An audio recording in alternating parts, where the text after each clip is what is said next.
नमस्कार प्यारे दोस्तों, जय श्री कृष्णा। दोस्तों, एक बार फिर से आप सभी का मेरे YouTube चैनल के इस ऑनलाइन प्लेटफॉर्म पर हार्दिक स्वागत करता हूं। जैसा कि दोस्तों आप स्क्रीन पर देख पा रहे हैं, राजस्थान CET परीक्षा 2022 अंतिम वार CET पार। दोस्तों अंतिम 3 दिन बचे हैं। उस 3 दिन की रणनीति को देखते हुए दोस्तों सिलेबस के आधारित पर दोस्तों बहुत ही इंपॉर्टेंट क्वेश्चन जो आपके सामने जो आज पेपर का जो पैटर्न है, इसी तरह का दोस्तों पेपर आपकी CET परीक्षा 7 और 8 जनवरी को जो इसका आयोजन किया जा रहा है, उसको देखते हुए दोस्तों ये आपके लिए बहुत ही इंपॉर्टेंट वीडियो सेशन है। तो दोस्तों एक बार इस वीडियो को ज़्यादा से ज़्यादा लाइक और शेयर करें और इस चैनल को ज़रूर सब्सक्राइब करें। दोस्तों सबसे पहला क्वेश्चन है दोस्तों कि गुहिल वंश का पहला शासक कौन था। जल्दी से अपना आंसर बताएं कि गुहिल वंश का पहला शासक कौन था। अमर सिंह, बप्पा रावल, राणा हमीर, क्षेत्र सिंह। जल्दी से बताएं। तो दोस्तों यहाँ पर आपका आंसर हो जाएगा गुहिल वंश का पहला शासक बप्पा रावल था। दोस्तों बी ऑप्शन आपका सही हो जाएगा। दोस्तों बप्पा रावल के शासनकाल की बात करें तो इनका शासनकाल रहा है 734 से 753 ईस्वी के बीच। दोस्तों इनका मूल नाम, बप्पा रावल का जो मूल नाम है वो मूल नाम क्या था दोस्तों? कालभोज। मूल नाम क्या है इसका? कालभोज। और दोस्तों बप्पा रावल को जो उपाधि है, ये उपाधि बप्पा रावल की उसे किन्होंने दी? तो उनके गुरु थे दोस्तों हरित ऋषि। हरित ऋषि ने इनको बप्पा रावल की उपाधि दी थी। और दोस्तों चित्तौड़गढ़ के राजा दोस्तों मानमोरी को हराकर मेवाड़ में गुहिल वंश की स्थापना की। तो हराया किन्होंने दोस्तों? मानमोरी को। किसको? मानमोरी को हराकर दोस्तों चित्तौड़गढ़ के अंदर दोस्तों मेवाड़ में गुहिल वंश की स्थापना की। और दोस्तों ये जो बप्पा रावल है वो गुहिल वंश के क्या कहलाए? वास्तविक संस्थापक। क्या कहलाए दोस्तों? वास्तविक संस्थापक। तो दोस्तों आपसे यहाँ से ये भी क्वेश्चन पूछ सकते हैं कि गुहिल वंश का वास्तविक संस्थापक कौन है? तो आंसर हो जाएगा बप्पा रावल। तो दोस्तों आपका बी ऑप्शन है वो सही हो जाएगा। नेक्स्ट क्वेश्चन दोस्तों, कौन सा किला महान चित्तौड़ शासक पृथ्वीराज चौहान तृतीय ने बनवाया था? कुंभलगढ़ किला, रणथंभौर किला, किला राय पिथौरा या गागरोन किला। जल्दी से बताएं दोस्तों, महान चौहान शासक पृथ्वीराज चौहान तृतीय द्वारा कौन सा किला बनाया गया? तो दोस्तों यहाँ पर आपका आंसर हो जाएगा किला राय पिथौरा। सी ऑप्शन दोस्तों सही हो जाएगा। दोस्तों दिल्ली के लाल कोट किले का निर्माण 12वीं शताब्दी में अनंगपाल तोमर ने शासनकाल में करवाया था। कौन से किले का दोस्तों? दिल्ली के लाल कोट किले का निर्माण। कौन सा किला? इस लालकोट किले का निर्माण दोस्तों अनंगपाल तोमर ने करवाया। किसने करवाया? अनंगपाल तोमर द्वारा इस दिल्ली के लालकोट किले का निर्माण करवाया गया और इसे दिल्ली का पहला शहर कहा जाता है। इसी दोस्तों जो लालकोट किला है इसे दिल्ली का क्या कहता है? पहला शहर कहा जाता है। ठीक है। और दोस्तों इसी का बाद में, इसी जो लालकोट किला है इसी का बाद में दोस्तों अजमेर के चौहान शासक पृथ्वीराज चौहान तृतीय द्वारा, पृथ्वीराज चौहान तृतीय द्वारा दोस्तों इस किले का जो नाम है वो बाद में क्या नाम रख दिया गया? राय पिथौरा। राय पिथौरा रख दिया। मोहम्मद घोरी से जीतकर इस किले का नाम दोस्तों राय पिथौरा नाम रख दिया। तो ये जो है वो पृथ्वीराज चौहान शासक ने करवाया था। कौन से किले का? किला राय पिथौरा का निर्माण। नेक्स्ट दोस्तों, रूठी रानी के नाम से इतिहास में प्रसिद्ध है। जल्दी से बताएं। बहुत ही अच्छा क्वेश्चन है दोस्तों, एग्जाम में पूछा जा सकता है। बहुत बार पूछा गया है कि रूठी रानी के नाम से इतिहास में प्रसिद्ध है। बहुत अच्छा। तो दोस्तों यहाँ पर आपका आंसर हो जाएगा उमादे, जिसे रूठी रानी के नाम से जाना जाता है। और दोस्तों यह उमादे कौन है? जैसलमेर के रावल लूणकरण की पुत्री। किसकी? जैसलमेर के रावल लूणकरण की कौन थी दोस्तों? पुत्री थी। लूणकरण की पुत्री। और दोस्तों जोधपुर के शासक, जोधपुर के कौन से शासक थे दोस्तों? जोधपुर के शासक मालदेव की पत्नी। किसकी पत्नी दोस्तों? मालदेव की पत्नी थी। और दोस्तों यह अपनी पति से नाराज होकर दोस्तों अजमेर के तारागढ़ दुर्ग में जाकर रहने लग गई। कौन से दुर्ग में? तारागढ़ दुर्ग। और दोस्तों यह दुर्ग कहाँ पर है? अजमेर में। तो ये दोस्तों अपने पति से रूठ कर जाकर अजमेर के तारागढ़ दुर्ग में रही। तो इसका नाम क्या पड़ गया? रूठी रानी। तो कौन थी दोस्तों? उमादे, जोधपुर के मालदेव की पत्नी और जैसलमेर के रावल लूणकरण की पुत्री थी। तो दोस्तों आपका आंसर हो जाएगा बी, उमादेव। नेक्स्ट क्वेश्चन दोस्तों, 1998 में राजस्थान के भीलवाड़ा जिले में किस स्थल की खुदाई की गई थी? जल्दी से अपना आंसर बताएं। लछूरा, उजियाना, नगर या बैराठ। साथ ही साथ दोस्तों वीडियो को लाइक और शेयर जरूर करें। क्वेश्चन है कि 1998 में राजस्थान के भीलवाड़ा जिले में किस स्थल की खुदाई की गई? तो दोस्तों आपका आंसर हो जाएगा ओजियाना। कौन सा स्थल?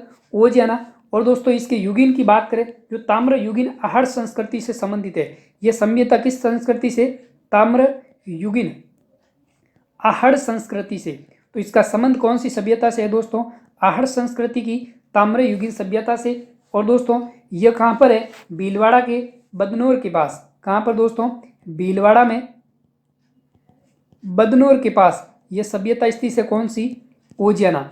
और दोस्तों इसका उत्खनन, ओजियाना सभ्यता के उत्खनन की बात करें दोस्तों, तो इसका उत्खनन किनके द्वारा किया गया? B.R. मीणा। किसके द्वारा दोस्तों? B.R. मीणा। और इनके साथ में कौन थे? आलोक त्रिपाठी। कौन दोस्तों? आलोक त्रिपाठी। इन दोनों द्वारा दोस्तों आपके ओजियाना सभ्यता का जो है उत्खनन किया गया। और उत्खनन कब हुआ दोस्तों? 2000 ईस्वी के अंदर। उत्खनन कब हुआ? 2000 ईस्वी में। और दोस्तों इस सभ्यता की बात करें ओजियाना की, तो यहाँ पर गाय की लघु मीणकृति मूर्ण मूर्ति प्राप्ति हुई। तो एक यहाँ पर क्या हुई? गाय की लघु मूर्ति प्राप्त हुई है। मीण, कौन सी? मीणकृति की मूर्ति यहाँ से प्राप्त हुई। तो दोस्तों राजस्थान के भीलवाड़ा जिले में किस स्थल की खुदाई हुई है? ओजियाना की। ताम्र युगीन आहार संस्कृति की यह सभ्यता है, भीलवाड़ा के बदनौर में है। उत्खनन दोस्तों B.R. मीणा और आलोक त्रिपाठी द्वारा 2000 ईस्वी में किया गया। और इस सभ्यता से दोस्तों गाय की मृण मूर्ति यानी मीणकृति की मूर्ति है जो प्राप्त हुई है। तो बी ऑप्शन आपका सही हो जाएगा। नेक्स्ट क्वेश्चन दोस्तों, आहड़ का प्राचीन नाम था? ताम्रवती नगरी, आघातपुर, धूलकोट, बैराठ। जल्दी से बताएं आहड़ का प्राचीन नाम।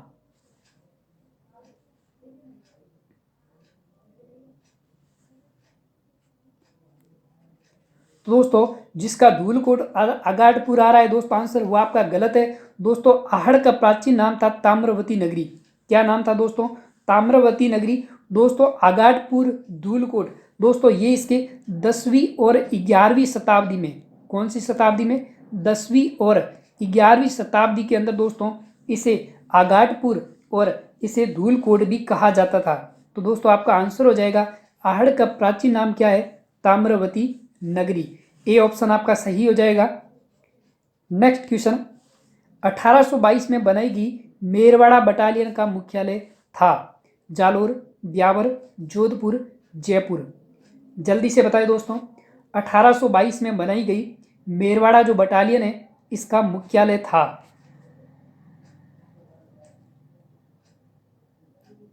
तो दोस्तों आपका आंसर हो जाएगा ब्यावर। जो मेरवाड़ा बटालियन है इसका मुख्यालय था ब्यावर। दोस्तों छावनियों की बात करें तो नसीराबाद जो छावनी है दोस्तों, जो नसीराबाद छावनी, इसका दोस्तों मुख्यालय कहाँ पर था? अजमेर के अंदर। नसीराबाद छावनी का मुख्यालय अजमेर में। देवली जो दोस्तों छावनी थी इसका मुख्यालय था टोंक में। कहाँ पर था? टोंक में दोस्तों। और एक थी दोस्तों एरिनपुरा। कौन सी छावनी? एरिनपुरा। और इस एरिनपुरा छावनी का मुख्यालय कहाँ पर था दोस्तों? पाली के अंदर। एक थी दोस्तों नीमच। कुल दोस्तों 6 छावनियाँ थी। चौथी नीमच, इसका था दोस्तों ग्वालियर के अंदर। कहाँ पर था? ग्वालियर के अंदर। 5वीं दोस्तों आपके ब्यावर, ये ब्यावर है। इस छावनी का जो मुख्यालय है वो कहाँ पर था दोस्तों? इसका था आपके अजमेर के अंदर। कहाँ पर? अजमेर के अंदर। और दोस्तों एक थी खेरवाड़ा। कौन सी थी? यहाँ पर लिख लेते हैं खेरवाड़ा। इस खेरवाड़ा का दोस्तों मुख्यालय कहाँ था? उदयपुर के अंदर। ये आपके सैनिक छावनियाँ हैं दोस्तों, 6 सैनिक छावनियाँ। इसका कहाँ पर था दोस्तों? उदयपुर के अंदर। तो दोस्तों 1822 में बनाई गई मेरवाड़ा जो बटालियन है इसका मुख्यालय कहाँ पर था दोस्तों? ब्यावर के अंदर। जो आपके दोस्तों अजमेर वाली है ये इसकी बटालियन का मुख्यालय है। तो यहाँ पर बी ऑप्शन दोस्तों आपका सही हो जाएगा।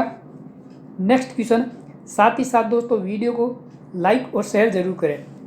1857 की क्रांति के समय मेजर स्पॉटिसवुड तथा कर्नल न्यूबरी की हत्या किस छावनी में की गई थी? बहुत ही अच्छा क्वेश्चन है दोस्तों, एग्जाम में आपसे पूछा जा सकता है। बहुत ही इंपॉर्टेंट क्वेश्चन कि दोस्तों 1857 की क्रांति के समय मेजर स्पॉटिसवुड तथा कर्नल न्यूबरी की हत्या किस छावनी में की गई थी? जल्दी से अपना आंसर बताएं। तो यहाँ पर दोस्तों आपका आंसर हो जाएगा नसीराबाद छावनी के अंदर। सी ऑप्शन आपका सही हो जाएगा। दोस्तों हम बात करें 1857 की क्रांति की, तो इस 1857 की क्रांति की दोस्तों शुरुआत कहाँ से हुई दोस्तों? इसकी शुरुआत हुई कि आपके नसीराबाद से।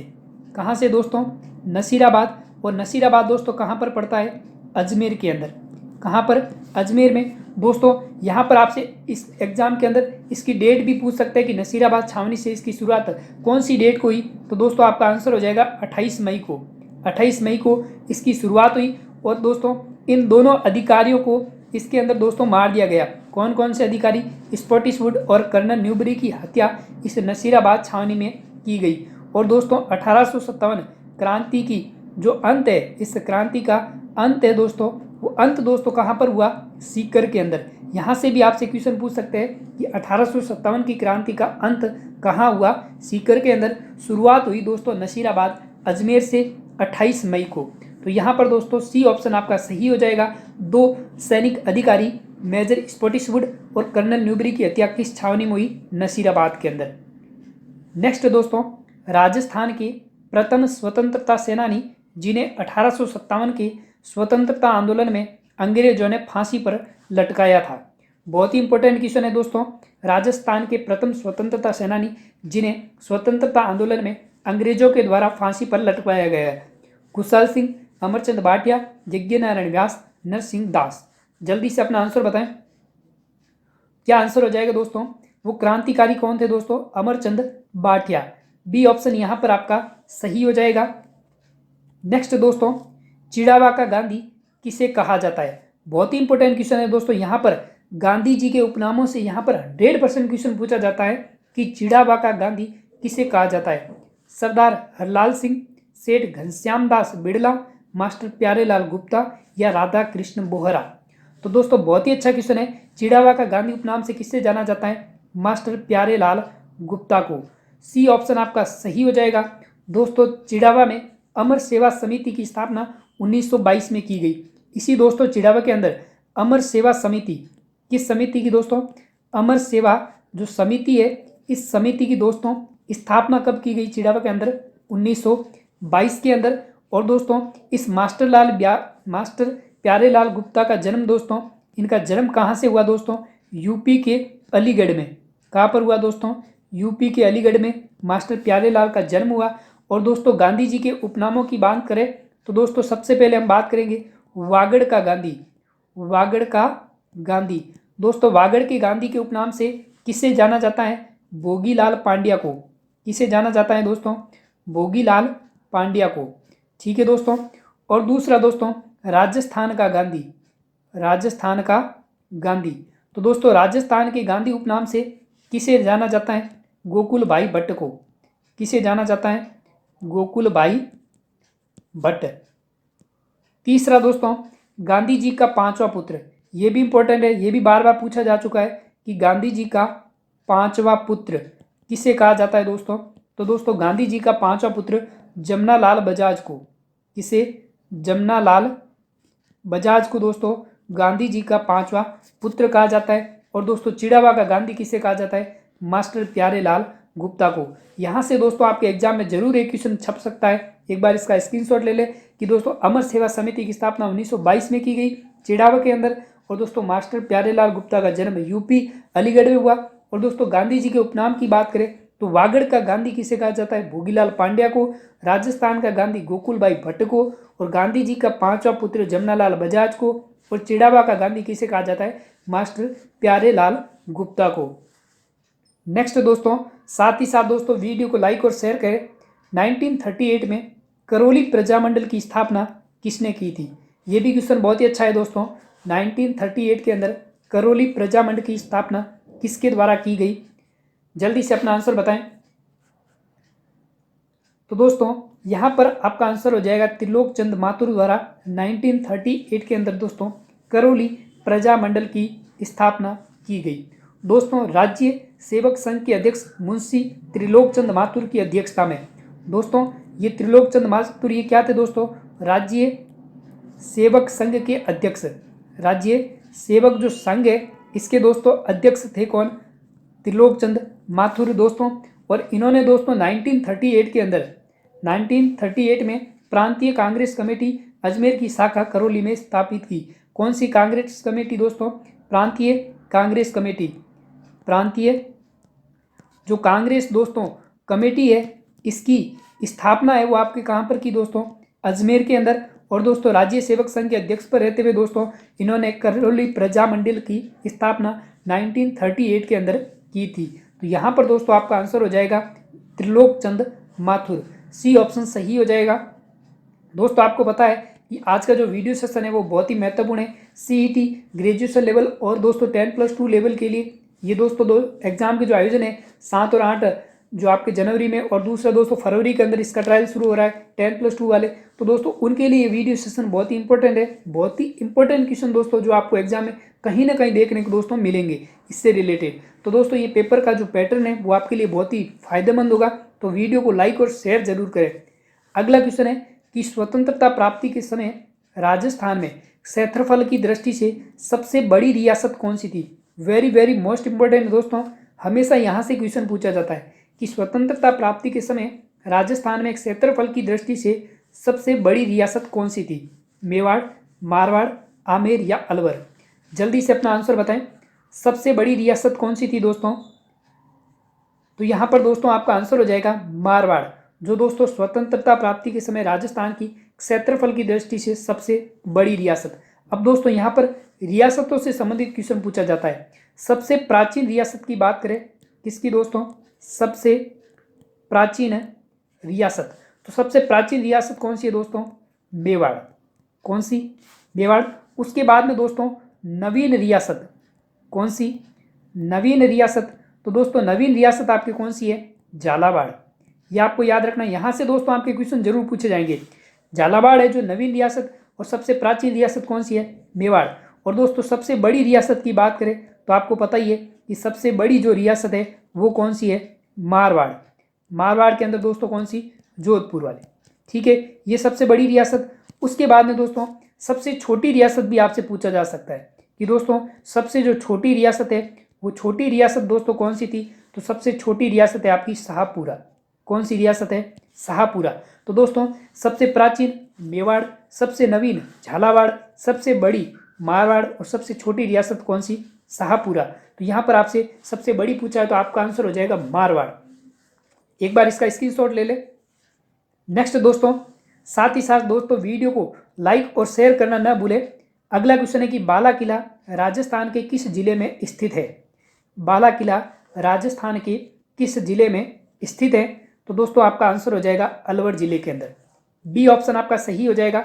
दोस्तों इस बाला किला के निर्माण की बात करें, इस किले का जो निर्माण है दोस्तों, निर्माण करवाया था हसन खां मेवाती ने।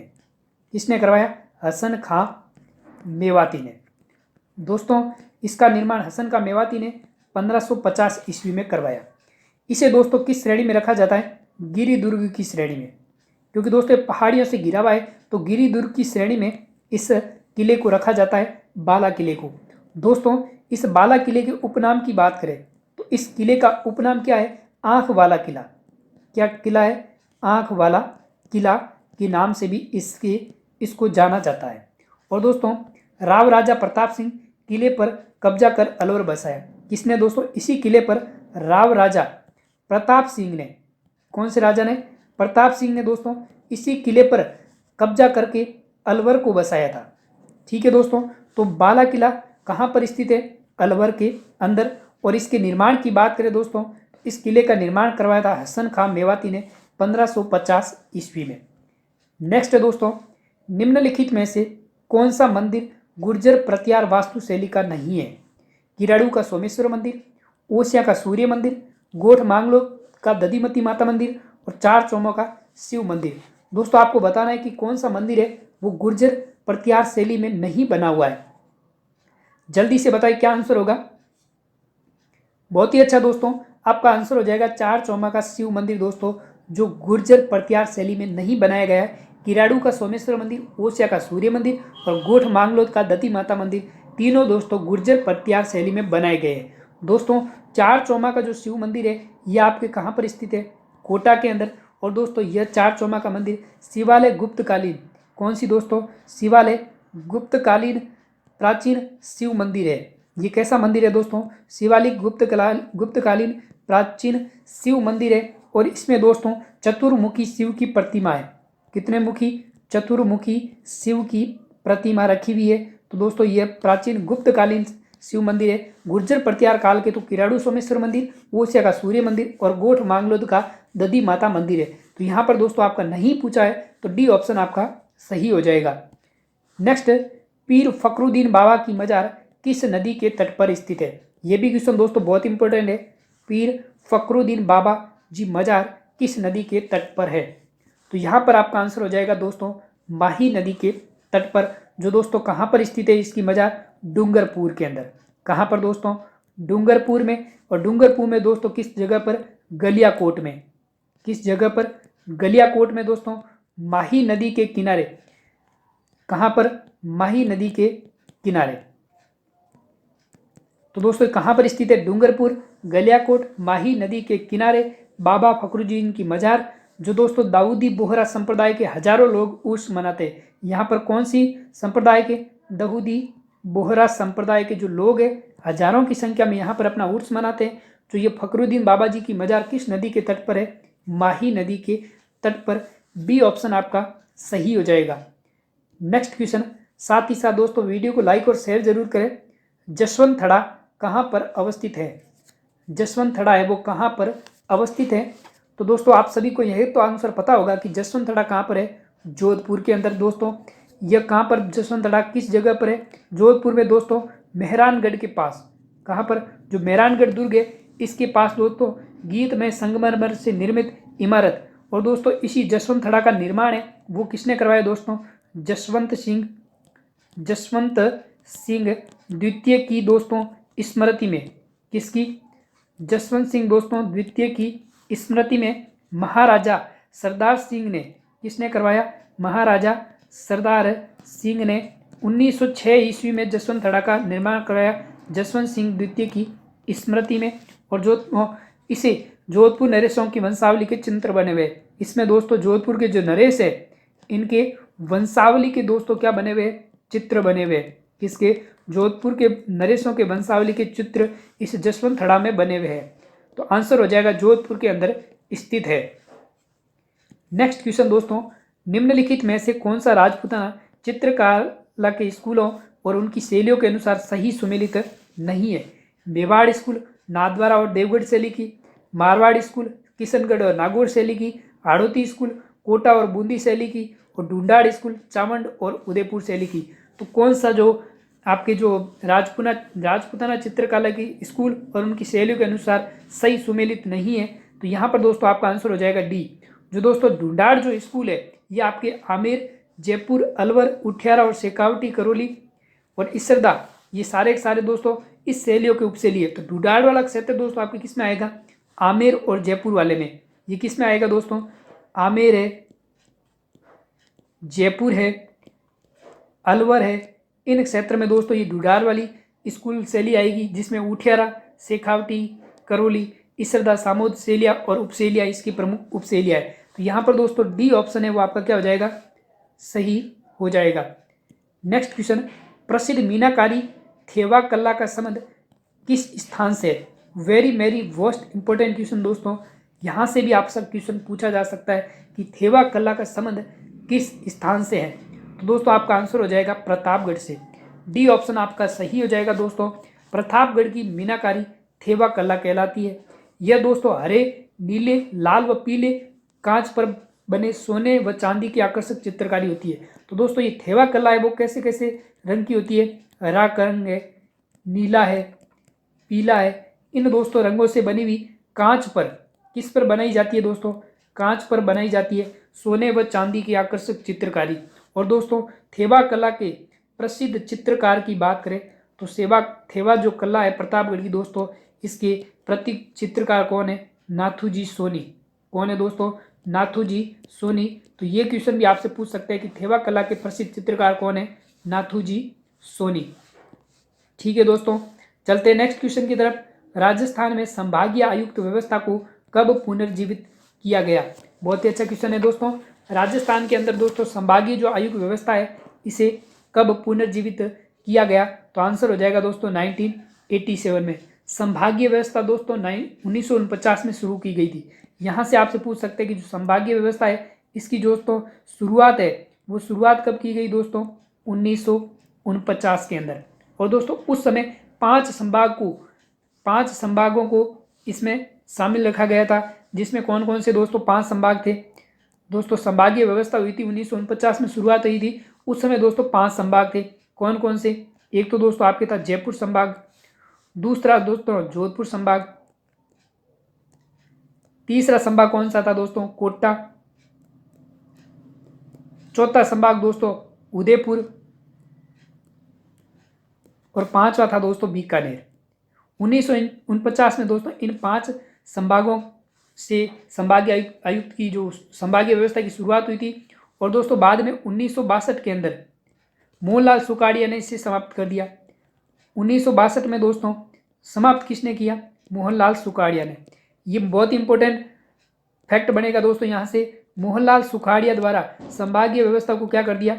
समाप्त कर दिया था 1962 में। और दोस्तों बाद में वापस 1987 में दोस्तों हरिदेव जोशी ने इसे वापस शुरू कर दिया था। किसने? हरिदेव जोशी द्वारा 1987 में संभागीय आयुक्त व्यवस्था को शुरू कर दिया।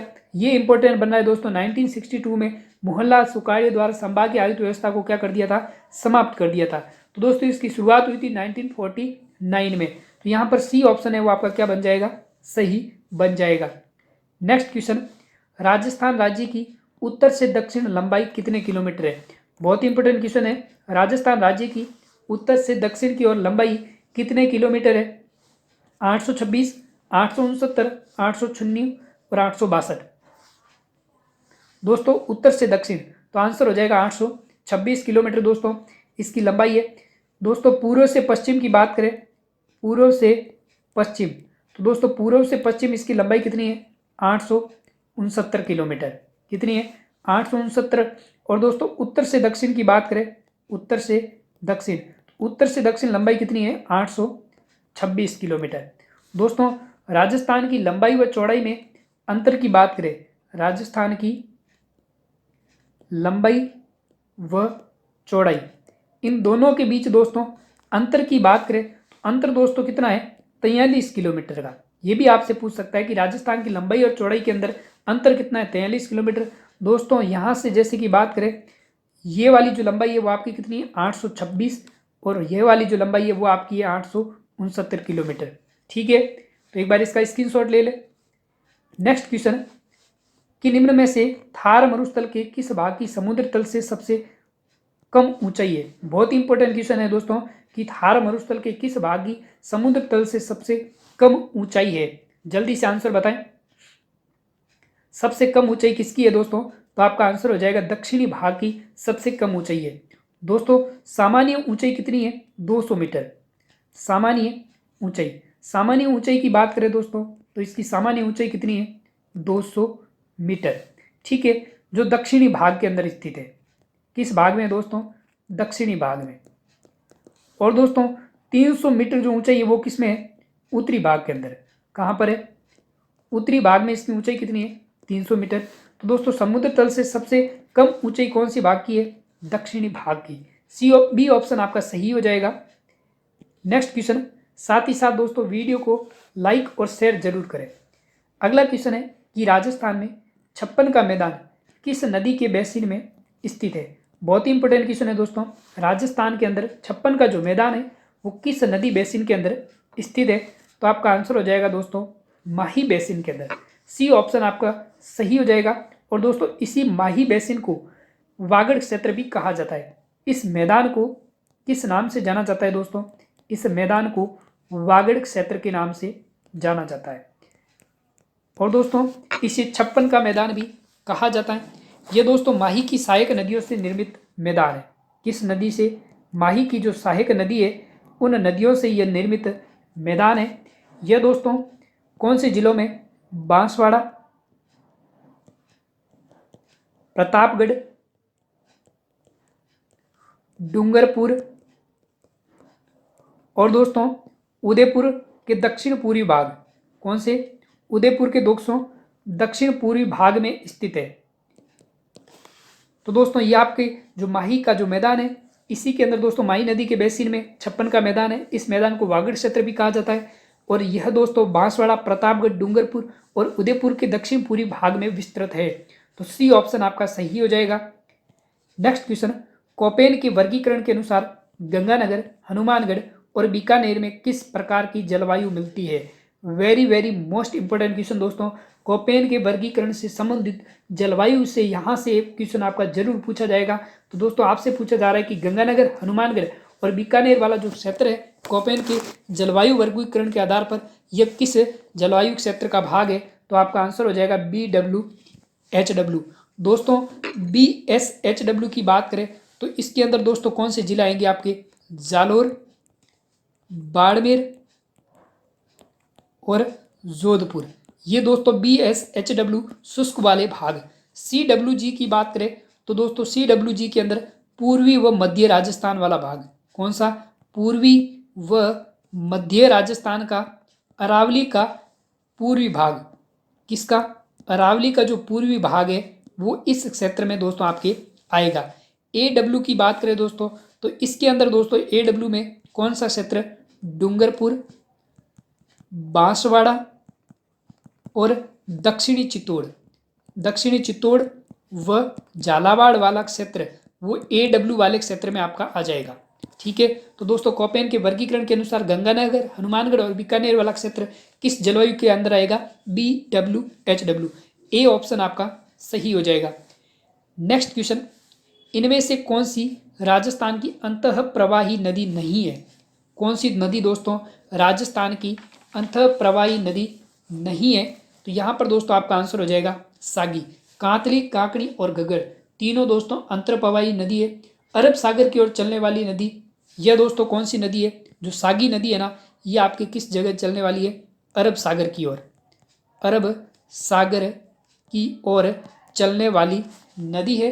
इसका उद्गम दोस्तों, इस नदी के उद्गम की बात करें तो जालोर जिले के जसवंतपुरा की पहाड़ियों से, जालोर जिले के जसवंतपुरा की दोस्तों पहाड़ियों से इस सागी नदी का उद्गम होता है और दोस्तों यह नदी लूणी नदी में जाकर मिलती है। किस नदी में, लूणी नदी में जाकर मिलती है। तो दोस्तों ये कैसी नदी है, अंतः प्रवाही नदी नहीं है, यह है अरब सागर की ओर जाने वाली नदी। ठीक है, नेक्स्ट दोस्तों, साथ ही साथ दोस्तों वीडियो को लाइक और शेयर जरूर करें। कौन सी झील जग मंदिर व जग निवास के लिए प्रसिद्ध है। बहुत ही इंपॉर्टेंट क्वेश्चन है, जग मंदिर और जग निवास के लिए कौन सी झील प्रसिद्ध है।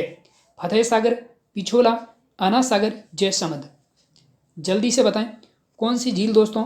तो दोस्तों जग मंदिर और जग निवास दोनों महल है और दोस्तों ये किस झील के किनारे, उदयपुर के अंदर पिछोला झील के किनारे बने हुए हैं। जग मंदिर दोस्तों महाराणा कर्ण सिंह ने 1620 में इसे शुरू किया। जग मंदिर की बात करें तो इसे दोस्तों शुरू किए किसने किया, महाराणा कर्ण सिंह ने। किसने शुरू किया दोस्तों, कर्ण सिंह ने। कब किया, 1620 के अंदर। और दोस्तों इसका जो 1651 के अंदर दोस्तों इसका पूर्ण कार्य किया गया किसके द्वारा, जगत सिंह प्रथम द्वारा। जगत सिंह प्रथम द्वारा दोस्तों इसका पूर्ण कार्य किया गया। और दोस्तों जग निवास की बात करें, किसकी, जग निवास की। जग निवास दोस्तों जगत सिंह द्वितीय ने 1746 में बनवाया। किसने दोस्तों, जगत सिंह द्वितीय ने। कब बनाया, 1746 के अंदर इसे बनाया। ठीक है, तो दोस्तों यहाँ पर आपका आंसर हो जाएगा पिछोला झील के अंदर किनारे जग मंदिर और जग निवास है। जग मंदिर का निर्माण कर्ण सिंह ने शुरू किया था 1620 में, पूर्ण करवाया 1651 में जगत सिंह प्रथम ने। और दोस्तों जग निवास का निर्माण जगत सिंह द्वितीय ने करवाया 1746 के अंदर। दोनों कहाँ पर है दोस्तों, पिछोला झील के किनारे। और पिछोला कहाँ पर है, उदयपुर के अंदर।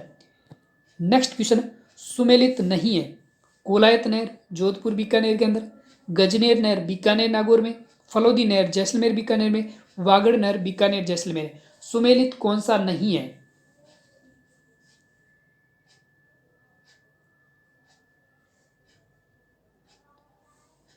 दोस्तों यहां पर आपका आंसर है जो डी ऑप्शन है वो क्या हो जाएगा? सुमेलित नहीं है दोस्तों। ऑप्शन करेक्शन कर देना दोस्तों। यहाँ पर आपके बीकानेर के अंदर तो ये है, यहाँ पर कुछ और ऑप्शन था, इसकी वजह से जो ये आपका गलत ऑप्शन है। वागड़ नहर आपके कहाँ है? बीकानेर के अंदर। ठीक है दोस्तों। नेक्स्ट, सरिस्का वन्य जीव अभ्यारण्य में कौन सी परियोजना क्रियान्वित की गई? जल्दी से बताएं दोस्तों, सरिस्का वन्य जीव अभ्यारण्य के अंदर कौन सी परियोजना क्रियान्वित की गई? हाथी परियोजना, घड़ियाल परियोजना, शेर परियोजना, बाघ परियोजना। तो दोस्तों सरिस्का जो वन्य जीव अभ्यारण्य है इसके अंदर कौन सी परियोजना शुरू की गई? बाघ परियोजना। डी ऑप्शन आपका सही हो जाएगा। नेक्स्ट क्वेश्चन, राजस्थान के किस शहर में कृषि विश्वविद्यालय है? राजस्थान के किस शहर के अंदर कृषि विश्वविद्यालय है? उदयपुर, जयपुर, बीकानेर, अलवर।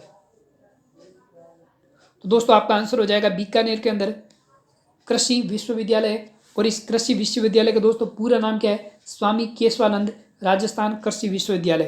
क्या नाम है? स्वामी केशवानंद राजस्थान कृषि विश्वविद्यालय, जो दोस्तों कहाँ पर स्थित है? बीकानेर के अंदर। नेक्स्ट क्वेश्चन, कौन सा गोवंश नस्ल अजमेरा के नाम से भी जाना जाता है? जल्दी से बताएं, कौन सा गोवंश नस्ल है जो अजमेरा के नाम से जाना जाता है? राठी, कांकरेज, गिर या थार पारकर। तो दोस्तों अजमेरा के नाम से कौन सा गोवंश जाना जाता है? गिर। सी ऑप्शन आपका सही हो जाएगा।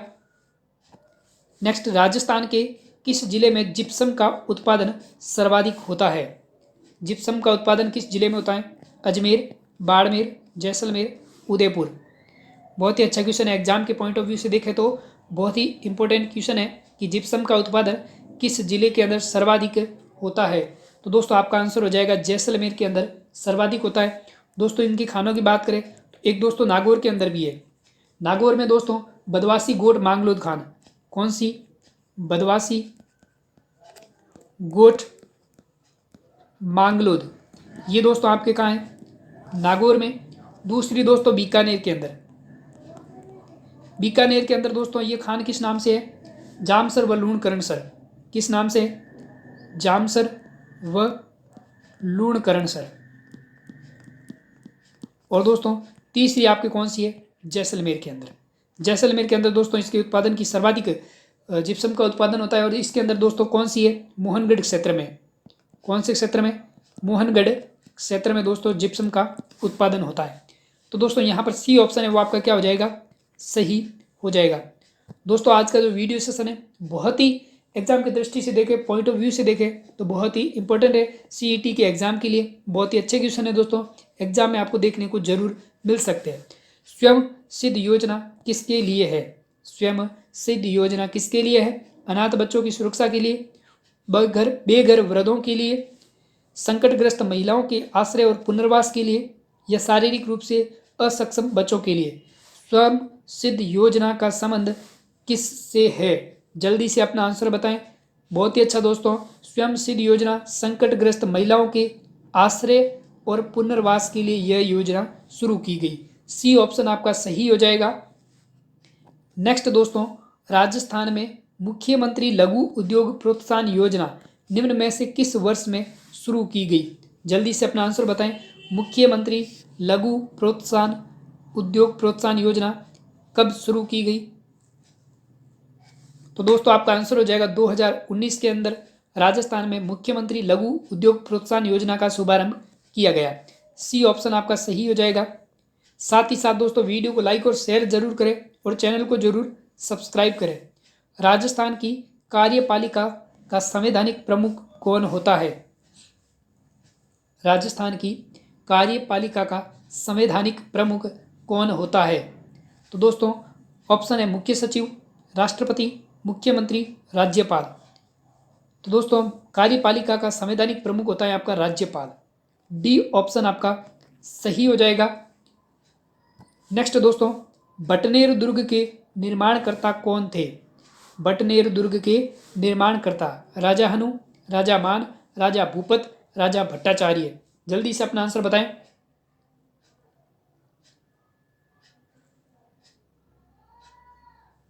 तो दोस्तों आपका आंसर हो जाएगा राजा भूपत। दोस्तों बटनेर दुर्ग के निर्माणकर्ता राजा भूपत, जो दोस्तों जैसलमेर के भाटी नरेश, जैसलमेर के भाटी नरेश कौन दोस्तों? भाटी राजा, भाटी नरेश भाटी राजा के कौन थे दोस्तों? राजा भूपत पुत्र थे। इनके दोस्तों पुत्र थे और इन्होंने दोस्तों 295 ईस्वी के अंदर बटनेर दुर्ग का निर्माण करवाया। और इस दुर्ग के बारे में दोस्तों तैमूर ने लिखा है, इस दुर्ग के बारे में दोस्तों तैमूर ने क्या लिखा है कि मैंने इतना मजबूत व सुरक्षित किला पूरी दुनिया में कहीं नहीं देखा।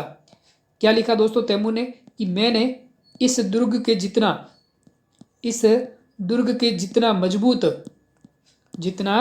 मजबूत व सुरक्षित किला पूरी दुनिया में कहीं नहीं देखा, पूरी दुनिया में कहीं नहीं देखा। इतना मजबूत और सुरक्षित किला कौन सा? बटनेर किला, जो दोस्तों जैसलमेर के भाटी राजा के पुत्र राजा भूपत ने 295 ईस्वी में इस दुर्ग का निर्माण करवाया।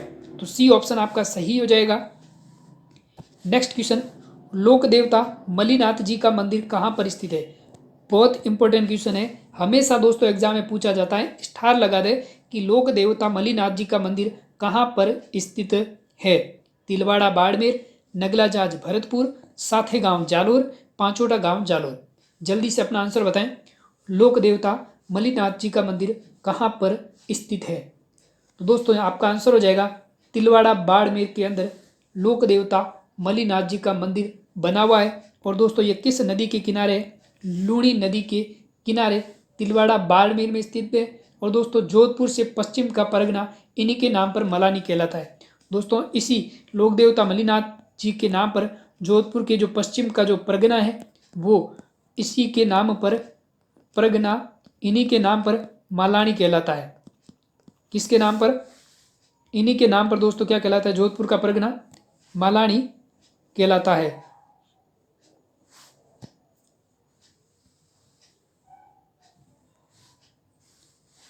अगला क्वेश्चन है दोस्तों कि बूंदी में 84 खंभों की छतरी का निर्माण किसने करवाया? बूंदी में 84 खंभों की छतरी का निर्माण किसके द्वारा कराया गया?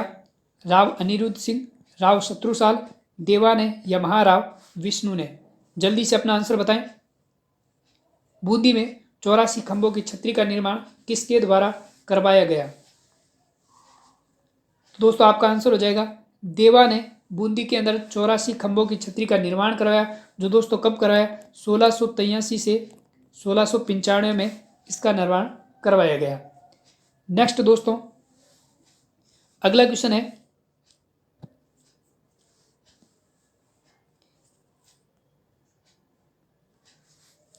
पन्ना मीना की बावड़ी स्थित है। पन्ना मीना की बावड़ी कहाँ पर स्थित है? सवाई माधोपुर, झुंझुनू, जोधपुर, आमेर। पन्ना मीना की बावड़ी कहाँ पर स्थित है? तो दोस्तों आपका आंसर हो जाएगा आमेर के अंदर पन्ना मीना की बावड़ी स्थित है, जो दोस्तों आमेर कहाँ पर है? आपके जयपुर में। कहाँ पर है? जयपुर में। आमेर में स्थित इस पन्ना मीना की छतरी, इसका निर्माण राजा जय सिंह ने करवाया था। पन्ना मीना की जो बावड़ी है दोस्तों, इसका निर्माण किसने करवाया दोस्तों? निर्माण करवाया था आपके मिर्जा राजा जय सिंह ने। मिर्जा राजा जय सिंह ने इस पन्ना मीना की बावड़ी का निर्माण करवाया। नेक्स्ट दोस्तों कलीला दमना है। कलीला दमना है मेवाड़ शैली की कहानी के दो पात्रों के नाम, दो प्रसिद्ध शायरों के नाम, अजमेर दरगाह की देगों के नाम या इंदिरा गांधी नहर की दो शाखाओं के नाम। कलीला दमना क्या है? तो दोस्तों आपका आंसर हो जाएगा मेवाड़ शैली की कहानी के दो पात्रों के नाम है कलीला और दमना। ए ऑप्शन आपका सही हो जाएगा। साथ ही साथ दोस्तों वीडियो को लाइक और शेयर जरूर करें। अगला क्वेश्चन, निम्नलिखित में से कौन सा युग्म सुमेलित नहीं है? निम्नलिखित में से कौन सा युग्म है जो सुमेलित नहीं है? थेवा, सीकर की, गलीचा निर्माण जयपुर का, अजरक प्रिंट बाड़मेर, कठपुतली उदयपुर। जल्दी से अपना आंसर बताएं। तो दोस्तों यहाँ पर ए ऑप्शन आपका है सुमेलित नहीं है, क्योंकि दोस्तों थेवा कला है वो कहाँ की है, प्रतापगढ़ की। कहाँ की है, प्रतापगढ़ की थेवा कला प्रसिद्ध है दोस्तों। जो लाल, पीले और नीले कलर के दोस्तों कांच पर चांदी और सोने की जो प्रसिद्ध मीनाकारी की जाती है वो आपकी थेवा कला है, प्रतापगढ़ की प्रसिद्ध है। नेक्स्ट दोस्तों, अलवर जिले के जोगी जाति के लोग निम्न में से किस वाद्य यंत्र को बजाते हैं। बहुत ही इंपॉर्टेंट क्वेश्चन है कि अलवर जिले के दोस्तों जोगी जाति के जो लोग हैं किस वाद्य यंत्र को बजाते हैं, रबाज, बपंग, सारगी या जंतर। जल्दी से आंसर बताएं, कौन सा वाद्य यंत्र है, भपंग। बी ऑप्शन आपका दोस्तों सही हो जाएगा। नेक्स्ट दोस्तों, बीलों द्वारा विवाह के अवसर पर किया जाने वाला नृत्य क्या कहलाता है। बहुत ही अच्छा क्वेश्चन है। भील जाति द्वारा दोस्तों विवाह के शुभ अवसर पर किया जाने वाला नृत्य किस नाम से जाना जाता है, गवरी, गेर नृत्य, हाथीमड़ा या नेजा नृत्य।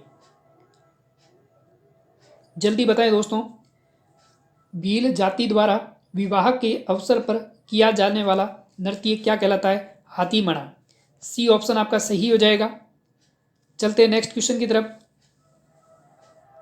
अगला क्वेश्चन है दोस्तों कि मनीष की माँ की आयु मनीष से 4 गुनी है।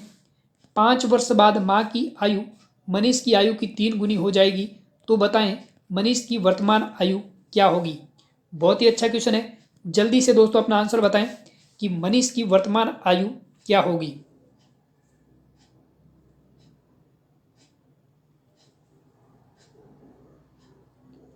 दोस्तों एक तरफ है उसकी माँ, दूसरी तरफ कौन है, मनीष। आपसे क्वेश्चन में कह रहा है दोस्तों कि मनीष की माँ की जो आयु है मनीष से कितनी गुणी है, 4 गुणी। इसका मतलब माँ 4 है तो मनीष की आयु कितनी, 1। इन दोनों का अनुपात कितना हो जाएगा, 4:1। दूसरा दोस्तों आपसे कह रहा है कि 5 वर्ष बाद, ये है कब की, आज की। आज से दोस्तों कब कह रहा है, 5 वर्ष बाद। मनीष की माँ की आयु मनीष की आयु की कितनी है, 3 गुणी। तो अनुपात कितना हो जाएगा, 3:1। अब दोस्तों यहाँ पर अपन क्या कर सकते हैं कि जो आपके बीच में जो अनुपात दिया हुआ है इनके बीच का डिफरेंट है वो सेम होना चाहिए। 4 से 3 डिफरेंट 0 का है, 1 का है, और 1 से 1 0। तो इस डिफरेंट को दोस्तों समान करने के लिए क्या करेंगे, इनके अंतर को क्या करेंगे, आपस में गुणा। 3 और 1 के बीच 2 का अंतर, 4 और 1 के बीच 3 का अंतर, इनका दोस्तों अब क्या करेंगे, क्रॉस में गुणा। तो देखिए 4 का 2 से गुणा करेंगे कितना आएगा, 8। 1 का 2 से करेंगे 2, 3 का 3 से करेंगे 9, और 1 का 3 से करेंगे 3। अब दोस्तों आपके अनुपातों के बीच का डिफरेंस सेम आ गया, 8:2। यहाँ से यहाँ कितना, 1 का, यहाँ से यहाँ कितना, 1 का। तो दोस्तों वर्षों के बीच का अंतर कितना, 5 का, और यहाँ पर आयु के बीच अंतर कितना, 1 का। तो 5/1 कितना आ गया, 5। अब ये 5 है, इसको वर्तमान की उम्र से गुणा कर दो। ये आपके दोस्तों अनुपात किसका है, मनीष का, और ये क्या है, उसका माँ का। मनीष की वर्तमान उम्र पूछिए तो मनीष का कितना है, 2। तो इस 2 को 5 से गुणा करने पर कितना आ जाएगा, 10। कितना आ जाएगा, 10। तो 10 वर्ष आपका सही आंसर हो जाएगा कि मनीष की वर्तमान उम्र कितनी आएगी, 10 वर्ष। उसकी माँ की अगर पूछे दोस्तों, 5 × 8 कितना हो जाएगा, 40 वर्ष। कितना हो जाएगा, 40 वर्ष। आपसे क्वेश्चन में मनीष की वर्तमान उम्र पूछा है तो मनीष की वर्तमान उम्र कितनी आ जाएगी, 10 वर्ष। ठीक है, नेक्स्ट क्वेश्चन। अगला क्वेश्चन है दोस्तों कि 40 विद्यार्थियों की पंक्ति में आर दाएं से 5वां, आर व डी के बीच में 10 विद्यार्थी है, तो बताएं डी का बाएं से क्या स्थान होगा। बहुत ही अच्छा क्वेश्चन है। जल्दी से अपना आंसर बताएं कि 40 विद्यार्थियों की पंक्ति में आर दाएं से 5वां है, आर व डी के बीच में 10 विद्यार्थी है, तो बताएं डी का बाएं से कौन सा स्थान होगा।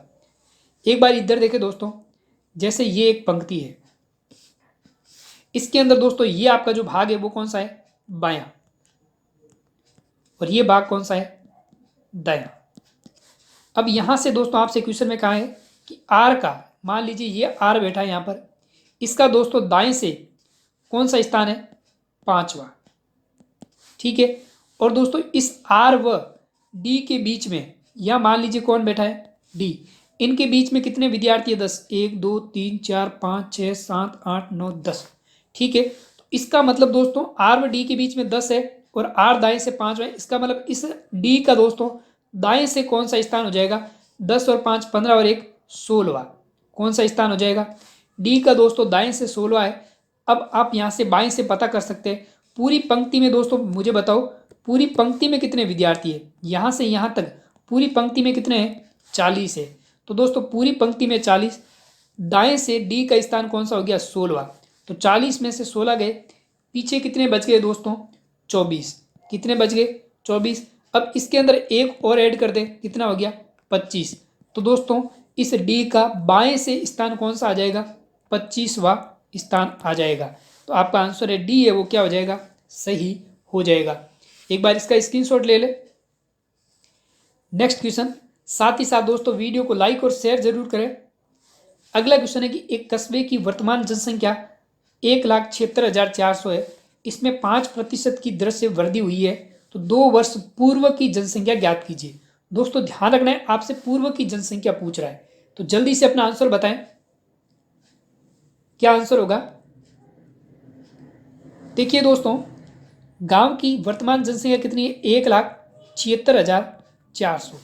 अब दोस्तों 2 वर्ष पूर्व की जनसंख्या पूछ रहा है, इसका मतलब अपन को करना पड़ेगा 100/105 इंटू 100/105। अब 100/105 अपन ने 2 बार क्यों गुणा किया? क्योंकि 2 वर्ष की पूछ रहा है। अब दोस्तों ये 20 से कटेगा, 5 से 20 पंजे 100, 5 से 21 पंजे 105, 5 से 20 पंजे 100, 5 से 21 पंजे 105। अब दोस्तों 1,76,400 गुणा 20 इंटू 20 कितना हो जाएगा? 400। 21 इंटू 21 441। दोस्तों 441 का भाग 1,76,400 में कितनी बार चला जाएगा? 400 बार। कितनी बार? 400 बार। 400 इंटू 400 कितना हो जाएगा? 1,60,000। ठीक है, तो आपका आंसर हो जाएगा दोस्तों सी ऑप्शन है वो क्या हो जाएगा? सही हो जाएगा। सी आंसर जिनका भी आ रहा है बहुत ही अच्छी बात है। नेक्स्ट क्वेश्चन दोस्तों कि 15 विद्यार्थियों का औसत वजन 1.5 किलोग्राम बढ़ जाता है जब 40 विद्यार्थियों के 40 किलोग्राम का विद्यार्थी चला जाता है, वो उसके स्थान पर एक नया विद्यार्थी आ जाता है, तो नए विद्यार्थी का वजन होगा। बहुत ही अच्छा क्वेश्चन है, जल्दी से आंसर बताएं कि 15 विद्यार्थियों का औसत वजन है वो 1.5 किलोग्राम बढ़ जाता है जब 40 किलोग्राम का विद्यार्थी चला जाता है, तो उस नए विद्यार्थी जो उसके स्थान पर आता है उसका वजन आपको बताना है। जल्दी से अपना आंसर बताएं। देखिए दोस्तों, एक बार सभी जने इधर ध्यान दें। दोस्तों कुल विद्यार्थी कितने? 15। इन 15 विद्यार्थियों का औसत, इनका औसत मान लेते हैं कितना है? x है। तो दोस्तों इन 15 विद्यार्थियों की आयु का योग कितना होगा? आयु का योग दोस्तों आपको पता है औसत इंटू संख्या, तो 15 इंटू एक्स कितना आ जाएगा? 15x। आयु का योग कितना? 15x। दोस्तों आपको पता है औसत बराबर क्या होता है? योग बट्टा संख्या। योग बट्टा संख्या बराबर दोस्तों क्या होता है? औसत होता है। होता है कि नहीं होता है? अब दोस्तों यहां पर हम एक नया पेज ले लेते हैं। देखिए दोस्तों, औसत बराबर आपको कितना दे रखा है? औसत बराबर होता है योग बट्टा संख्या। दोस्तों मुझे बताओ कि योग कितना है? 15x। आयु का योग 15x। कुल संख्या कितनी? 15। औसत कितना? x। अब आपसे क्वेश्चन में कह रहा है कि एक 40 किलोग्राम का चला जाता है और एक नया आ जाता है, मान लीजिए उसका वेट है k, तो विद्यार्थी कितने? 15 ही रहेंगे।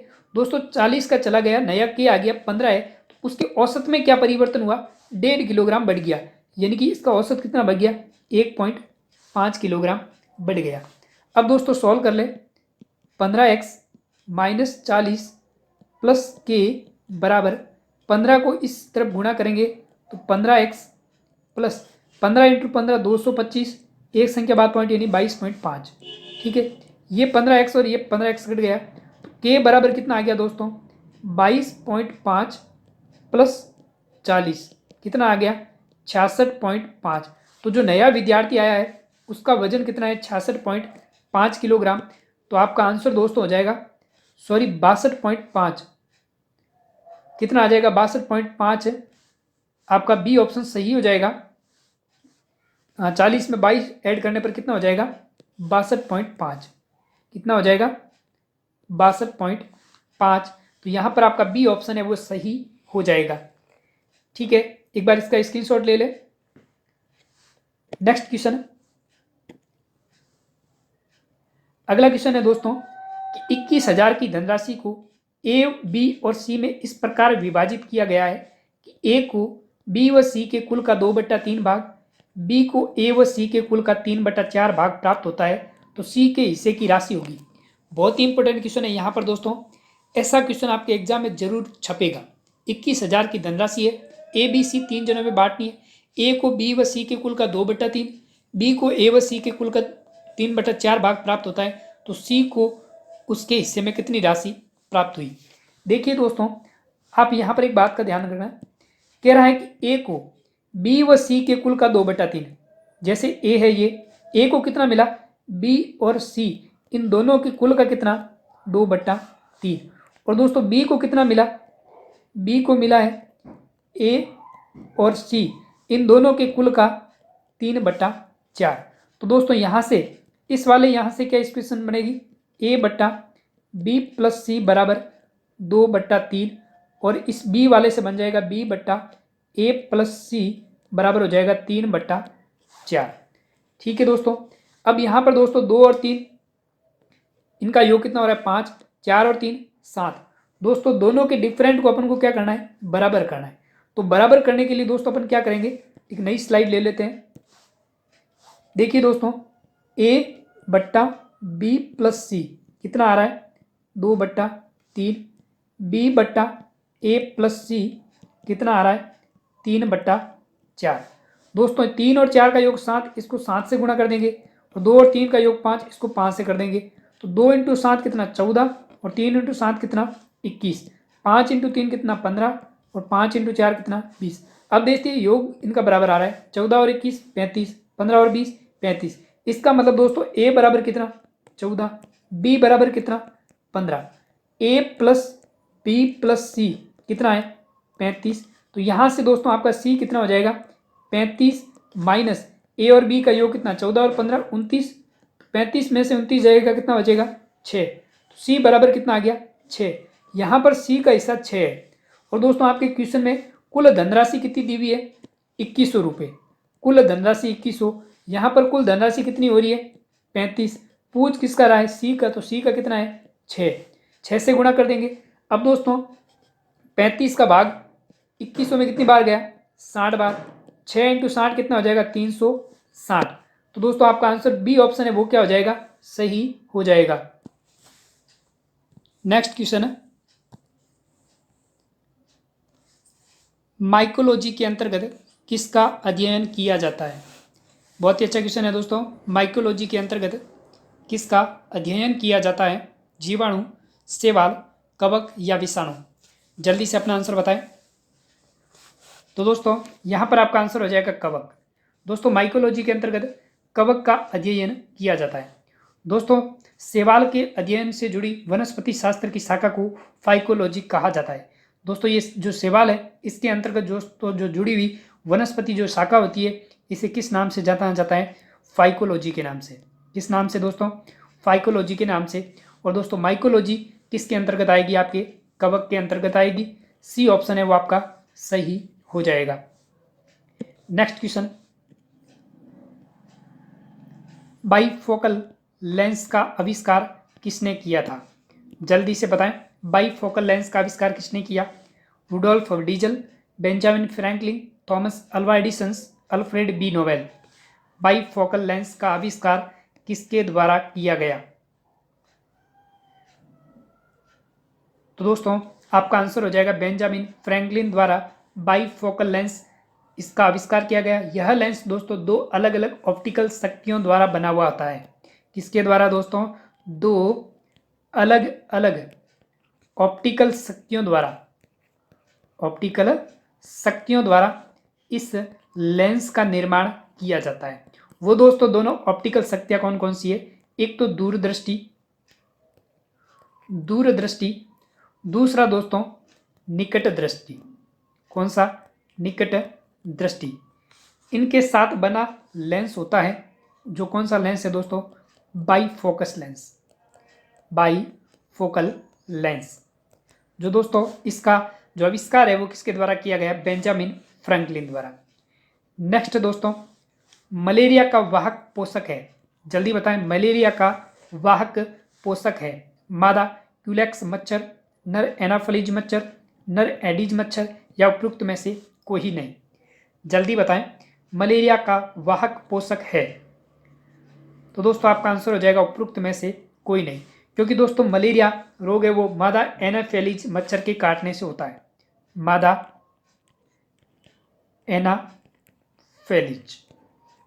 एनाफिलीज दोस्तों जो मच्छर है इसके काटने से कौन सा रोग होता है, मलेरिया रोग होता है।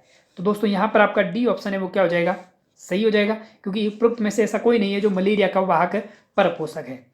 नेक्स्ट दोस्तों अगला क्वेश्चन, खाद्य पदार्थों को खराब होने से बचाने के लिए प्रयोग किया जाता है। खाद्य पदार्थ होते हैं दोस्तों, उनको बचाने के लिए किसका प्रयोग किया जाता है, oxalic acid, boric acid, acetic acid या साइट्रिक एसिड।